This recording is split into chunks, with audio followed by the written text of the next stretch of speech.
Okay, so when we're talking about things that we can do to improve water quality, one of the things that was done here at Lake Lure was to install riprap along the shoreline of Morse Park. One of the requirements that the state imposed on the town in order to allow the town to be able to apply for permits to allow for shoreline stabilization and seawall construction and things like that in other places of the lake was they wanted the town to put forth a good example by installing riprap and installing it in the proper method. And what riprap does is it armors the shoreline. So if you look out here on the lake, you see where the wind's blowing the water, okay, and that makes waves. And then boat traffic makes bigger waves. And so those waves actually tend to erode the shoreline. And before this riprap was installed here, this bank was really undercut and steep. And so the riprap actually reduced the grade on that bank and protects it from erosion. It has filter fabric underneath the rock. And you hear our geese, our resident Canada geese, making a racket. But what this does is the filter fabric underneath prevents the soil from eroding out from underneath the rock, and then the rock actually absorbs the energy of the waves by dispersing it, keeping it from reflecting it directly, but instead making that wave energy go in different directions. And if you look down at the water's edge where you see those ripples, hopefully you can see that on the video, you can see how the ripples are moving in different directions, and that's exactly due to what the riprap is doing. And then if you look over here, you'll see all these plants and things on the shoreline. These were planted after the riprap was installed. These plants weren't always here. And the reason for that was to create a buffer zone along the lake shore. Now, the waters flowing into Lake Lure are trout waters, so that means that the quality of the water is good enough to support trout. And we know that if we go up into the Rocky Broad River upstream from here, people fish that river all the time for trout. Down here, Lake Lure, because this is the broad river that actually forms Lake Lure, it carries the same classification for trout waters. So that would assume that the water quality is good enough to support trout here. Lake Lure is Class B trout waters. The Class B means that the waters are used primarily for recreation. Okay, some of the species that you see in the trout buffer over here, we have nine bark, there's silky dogwood, and elderberry. And these were three choices that we had whenever the buffer was installed. And basically this was done by using live stakes, which are just pieces of wood that come from the shrub species that's being used, and you basically hammer them into the ground and they basically sprout, and you have little branches that come out. And this was done back in around 2011, 2012. I don't recall exactly when, but I know it was in that area of time. But this stuff has grown quite a bit since that time.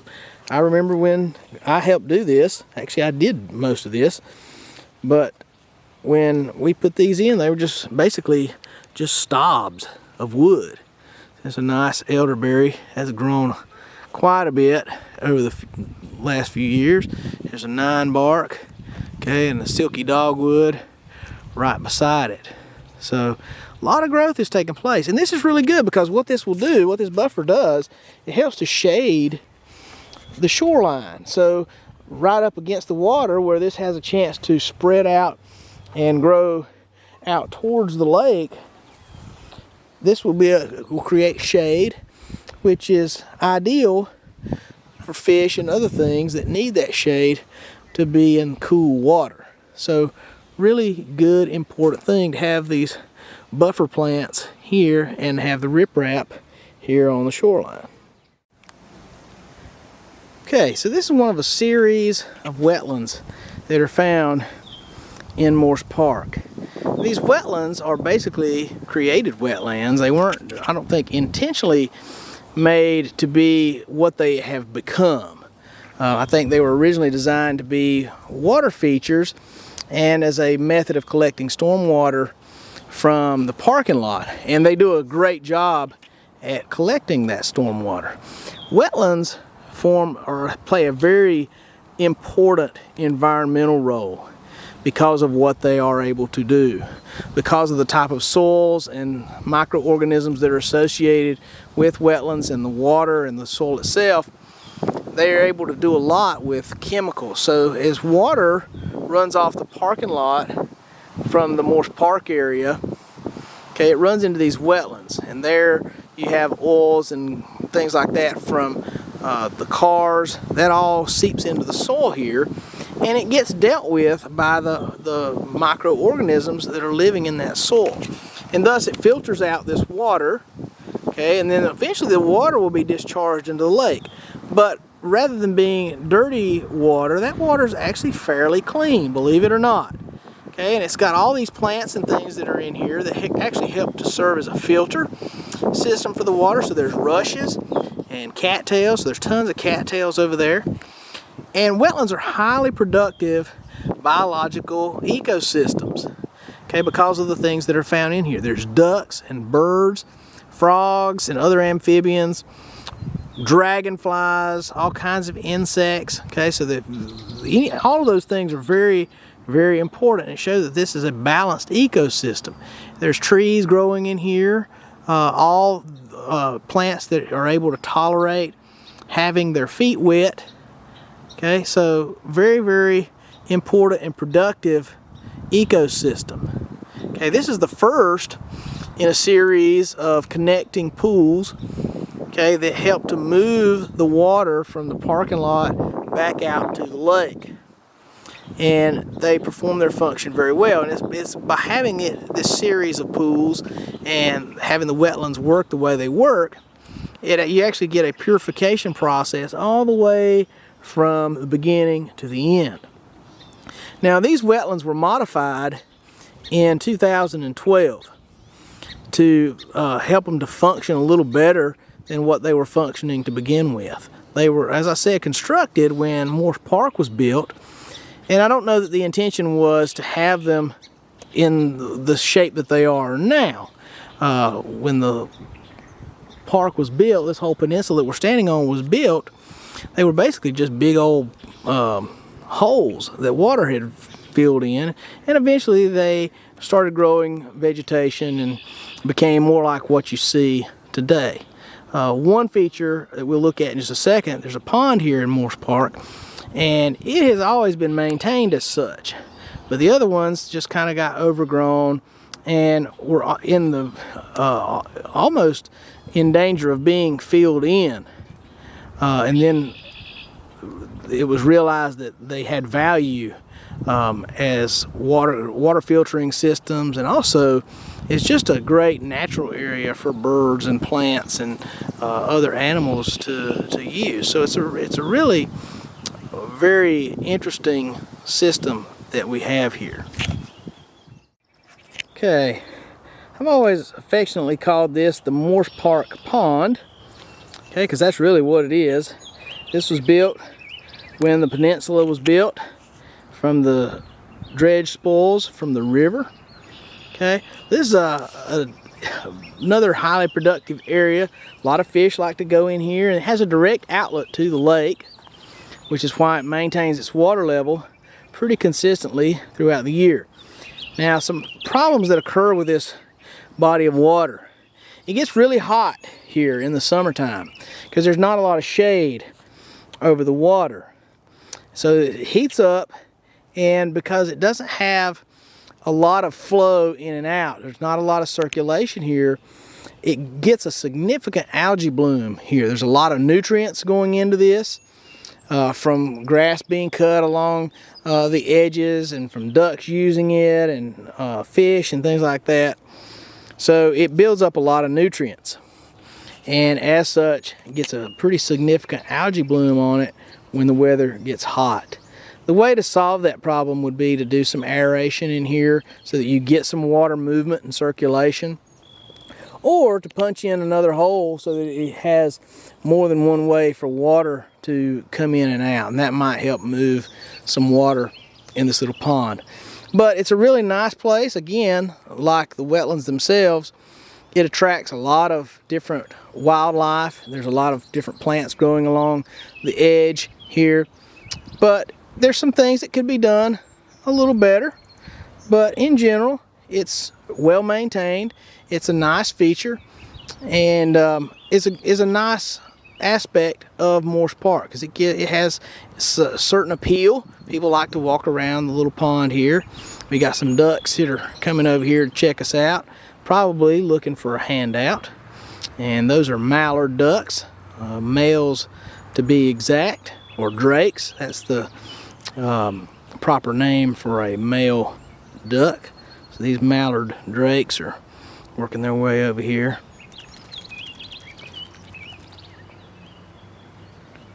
All right. Okay, so as we continue looking at the wetlands here, okay, we're looking back out through here, basically a field of cattails. See all those cattails? It's got the little funny things sticking off of them. That's called down, okay, which is basically just seeds that have erupted from the cattail heads themselves. Cattails are actually edible. You can actually eat the young shoots as they come up. The tuber is also edible, and supposedly you can eat the cattail heads before they get in the shape that they're in, like right now. But you can eat those almost like corn on the cob. So they have a certain edibility value as far as that goes.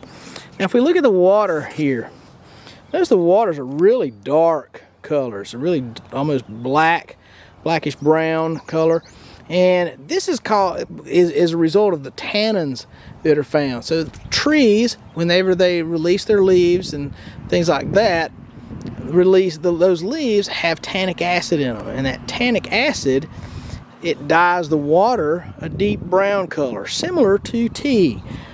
Tea has tannins in it, and that's what gives tea its color. So this is a very similar situation as what you'd have when you brew tea. The water here has been basically stained by the tannins from all of those species that are growing inside this wetland area. As those things, as that plant material decomposes, it releases the tannins, and that's why the water is the color that it is. This is a great place for painted turtles to hang out. Sometimes we'll see them hanging out around the cattails. I'm not seeing any today, but really interesting stuff. So a lot of people don't have much use for wetlands, okay, because mainly I think they don't understand wetlands. Wetlands have a certain aesthetic that generally a lot of times is not popular with people who like more manicured things. And when you have a wetland in the middle of a well manicured park, often it's not a highly thought of thing. Okay, so it has taken a lot of people time to adjust to having the wetlands here, because it creates some conflict because of the fact that you got this interface between wild and crazy, if you will, to clean and manicured, which is something that most people prefer. Okay, but that aside, there is a certain amount of appreciation for the wetlands as well. Okay, particularly as the idea has become more popular and you see some of the productivity that these wetlands have, particularly with birds and things like that. There are a lot of people who actually will come out here just to see the different kinds of birds that like to inhabit this area, particularly this time of year. Okay, the reason the wetlands are here to begin with is because as they were filling this in, because we're so close to the water table as far as our elevation compared to that of the lake, the soil stays saturated. And so anytime you get a low place, you're going to have high potential for wetland creation if you don't make steps to go and fill those depressions in. Now, as I said before, some of these depressions were probably created on purpose to provide some habitat areas. Probably was more of an intention to create more water features, more like the pond, and because they weren't deep enough or whatever, it just, or maybe just too much area to maintain, these areas were more or less let go to develop in the way that they have. Now, these wetlands have been enhanced through some constructive mechanisms to make them better and to make them perform better and have a better function than what they previously had. But it definitely takes some getting used to, okay? But it's important to understand that wetlands are not just old swampland that's useless, okay? They do have a purpose, and their purpose is does a great service to the environment and to water quality itself. Imagine how much filtration is occurring when you connect this wetland to the other one. There's a lot of filtrations occurring with this water. If you look here how clear the water is, okay, and that's because it's so well filtered from what happens in the first cell of these wetlands. So pretty cool stuff. Some of the plants that are growing in here, we tried to enhance it some with some different plantings. There's some silky dogwood in here, and some silky willow. So try to do some things to help enhance this area as well. All right, because I'm interested in seeing some of the things that are in this wetland, so I'm walking around. Right now, where I'm at, it's sort of high and dry, so there's not a lot of water where I'm walking. The ground is still very saturated though. I can actually feel it, kind of how soft it is underneath my feet. Okay, but I'm wanting to walk through here so I can show you some of the different plants and things that are growing in this wetland. Okay, if you notice, there's lots of ferns. Okay, this fern right here, this is called sensitive fern, and it's quite prolific throughout this wetland here. You look through all through there, and you can see new fronds that have come up. Okay, so let's walk right over here. Look at some of these. Now, wetlands, just because it says they're called wetlands, doesn't mean that every aspect of them are wet. There can be dry areas, okay, depending on the elevation within the wetland itself. Okay, so there can be some dry places, but generally wetlands are saturated at least 50% of the year. So that's one of the reasons why this can be considered a wetland, because so much of it is saturated for 50% or more of the year. In fact, I feel like I'm floating, because where I walk, everything's kind of squishy, so it tells me how close to the water table I actually am. So sensitive fern, so I was just mentioning, let's take a look at it. Sensitive fern has two types of fronds. It has what we call a sterile frond, okay, which is this leafy material here, okay, the thing that we would most often associate with a leaf, okay, but it's actually called a frond, okay, and then it has this little thing here, okay, this is the fertile frond, okay, and you notice it looks kind of leaf-like, okay. Some ferns do this. Some fronds bear their spores on the frond itself, okay, so many ferns, if you were to look on the backside of the frond, you'd find these lines of spores. Okay, sensitive fern doesn't do this. Sensitive fern instead has this fertile frond, and these are the ones from last year. Okay, but if you look at it, these have already broken up, and if you look inside there, each one of those little balls on this fertile frond, you'd see little tiny brown dots, and those little brown dots each are spores. Okay, and that's how this fern multiplies. Okay, so really cool stuff. Okay, but there's tons of it in here, so it's really happy in this environment that we have here. Okay, so we'll move a little closer to the wet area. Everything's kind of squishing beneath my feet.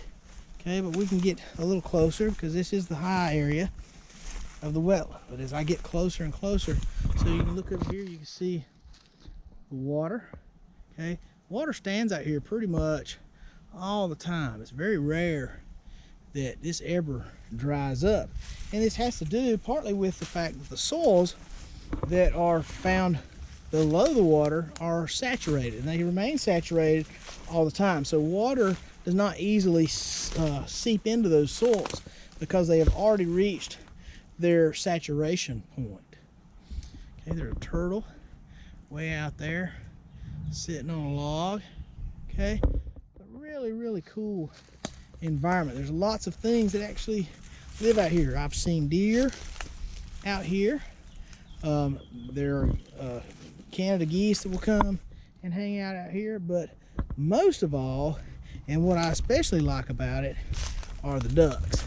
Wood ducks really love this area, and wood ducks are kind of shy. They generally keep to themselves. They're smaller than the mallards, and so they don't compete as easily with mallards, so they like these darker places. You'll also find red-winged blackbirds in here. You can hear they're kind of it's a very almost liquidy song that they have. I liken it to running water, but they like to hang out here in the willows and some of the other trees that are found out here. But such a cool place, and I'm so happy that this project turned out as well as it did. I was involved with this project from the beginning and helping to preserve these wetlands out here, and we worked with a environmental architecture firm that helped us perfect the design and helped to make these what they are. So this is a great project that the town of Lake Lure embarked upon, and people love these wetlands. They like to come out here and see the birds and other things that are found out here. So it's just really super cool.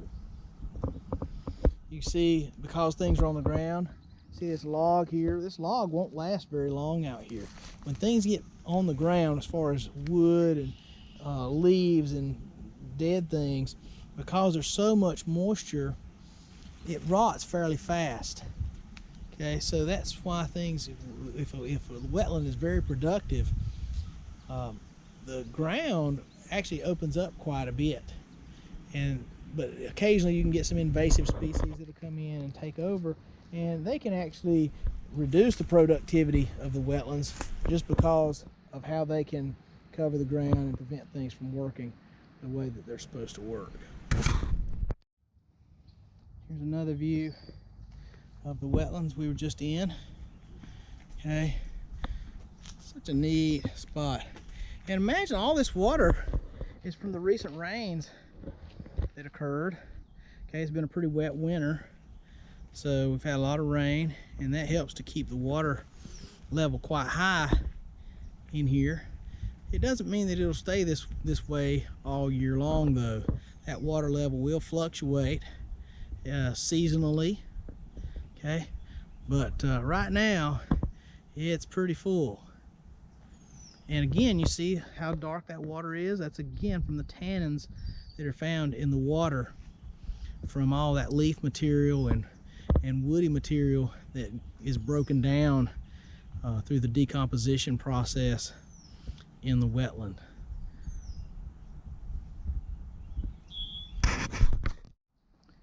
Something that I want you to notice as we're looking around here, okay, directly in front of me we have Round Top Mountain, and you can notice how green it's already good and green up on the top there. Okay, spring is working its way up the slopes, so the higher you go, it's still quite brown. Like if you look up on Shumont Mountain up there, it's still kind of brown up on the top there. Okay, Rumbling Bald over here is just starting to green up. Okay, but elevationally, spring moves from the valley up the mountain. Okay, so the tops of the mountains are always the last places to leaf out because of their elevation. Shumont is over 3,400 feet in elevation, so it's much slower to turn spring up there, whereas Round Tops is towards around 2,300 feet. So it's already good and starting to get good and green up there, and all the way down at the valley floor it's already really green.